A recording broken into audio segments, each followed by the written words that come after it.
It is Talk About It Tuesday, and today we're going to ask a very provocative question. When is it okay for a company to kill people?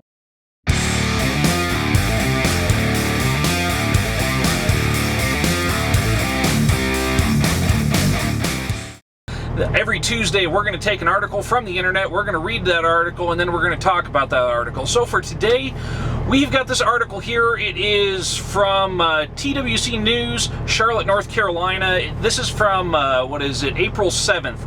And what this article is talking about is there's actually a video that goes with it, and it's linked in the description below. If you want to run over there and watch this video right quick, it would behoove you, and then come on back and we're going to talk about it. And what happened is on I-85, April 7th there, you had a Swift truck run into a vehicle and kill two people on the road.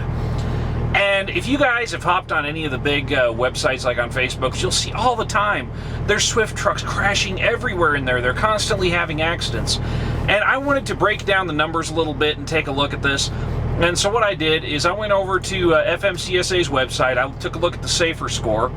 And when we get in here to Swift's SAFER score, we're going to bump in and take a look at this here. And that number has actually jumped in the article. They said 55 fatalities. It's actually up to 59 in the last 24 months. So that's, they're on an increasing trend. They're having more fatalities. And what I attribute this to, what I really think is going on here, is this thing that I call the lowest common denominator. And what the lowest common denominator is you're taking someone who is untrained, unqualified, no experience, and you're putting them with the least amount of training possible at the least pay rate possible into a truck out on the road to go make money for your trucking company. And it's a business model that's basically predicated on a revolving door. You have people come in, you put them back out. People come in, you put them back out. You don't let them stay long enough to earn any type of real pay or benefits, so you can keep your prices artificially low. And Swift is notorious for that. They're one of the worst offenders when it comes to those sorts of things. And so these numbers really don't surprise me, but that's something really to think about with Swift Transportation is how is it this company can kill almost 60 people in 2 years and still have a satisfactory SAFER score? Also, out of their fleet of roughly 22,000 drivers on the road right now, they've had, 2,152 accidents.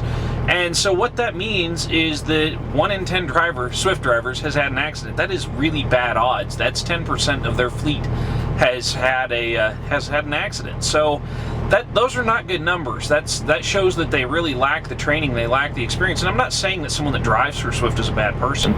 Don't get me wrong, but they're obviously not getting the training they need.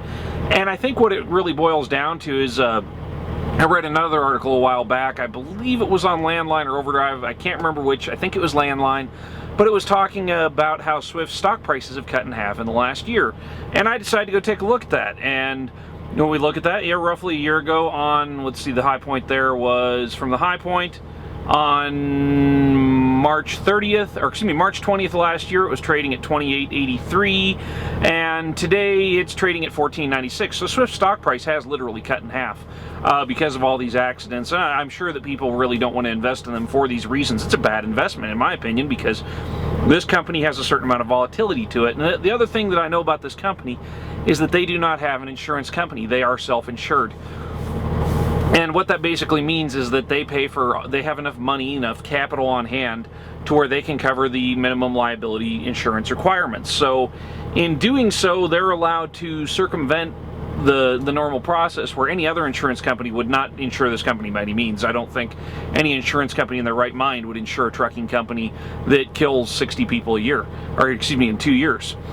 And so I think that's a major factor in what's going on here, is that they're able just to continue this business practice. And what I really consider about this is somewhere in a back room somewhere up in the higher levels of management there, they have to basically have an equation that says, okay, this is how little training we can give drivers, and they'll only kill this many people, and killing that many people is only going to cost us this much money. And I think that they played that equation a little bit wrong, because obviously right now it's costing them a lot of money and a lot of time, because I'm sure those fatality accidents, they're not cheap to pay out on that. I'm sure they're fighting tooth and nail to keep that from happening, because it's like their CEO said, they've had a grow at any cost philosophy, a grow at any cost business model, and that any cost has been people's lives. Just in the last 24 months, that's 60 lives. That's roughly 30 people a year. 30 people a year, 10 years from now, that'll be 300 dead bodies. That's a lot of people. That's more dead people than you could stick in a semi-trailer. That's a lot of dead people. And I don't take that lightly. I don't think that's a good statistic. And why this company is allowed to continue doing this and how they can continue to have a satisfactory score from FMCSA just blows my mind when you consider that 1 in 10 drivers out of their fleet of 22,000, 1 in 10 has had an accident. That boggles the mind when you really start to consider those numbers. Personally, I think this is absolutely ridiculous, because not only are them being allowed to continue doing what they're doing, they're hurting the entire industry as a whole by hurting the image of the industry, people calling for more regulation and everything else to try and combat the things that this company is doing, and other companies like them. They're not the only actor that does this, but when you consider Swift has so many fatalities, that looks really, really bad. And the fact that the government, who's supposed to be regulating this, who's supposed to be doing this big, wonderful job of making sure that we're maintaining safety out here, why is it that with 59 fatalities in the last 24 months, how can a company have a satisfactory safety rating? This is something I don't understand. There's this push out here right now saying, oh, we need speed limiters. Well, this truck already has speed limiters on it. They already have EOBRs in the truck. EOBRs aren't going to help anything. You have a company now that's killed 59 people in the last 2 years. Where's the accountability? I look at that and I say, why is this allowed to happen, and why aren't they put under review for that? Why is it you can have 30 dead bodies a year on the road out there that this company's caused, and nobody does anything about it? That's the thing I really wonder here. And there's other companies that are doing this type of stuff too. There's other companies out there having accidents and they're not training people properly, but with Swift, they seem to be the leading bad actor in all of this. And the process, I really feel, should be stopped. What the problem really boils down to, why this happens is you have these companies that will go out and they get someone who, they will hire anybody, literally. If you show up with a pulse and you could pass a DOT physical, Swift will hire you. Swift will hire anybody. And they hire anybody. They'll take them out and they give them a certain amount of training. I don't know exactly how long it is. From what I understand, it's roughly 6 weeks of classroom and driving training, and then they put them out on the road for another 6 to 12 weeks with a trainer, and then they put them out in a phase 3 with another student, and they run around the country, do their thing. And really, it's all just a big scam, because from what I am told, now this is the best information I have, but after 6 months, that student can now become a trainer. They don't even have a full year in the truck.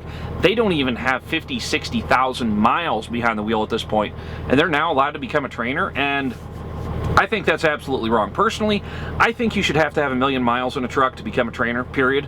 If they stopped with the tactics and they actually paid truck drivers a reasonable wage instead of relying on the revolving door tactics, what would happen is you would retain better drivers.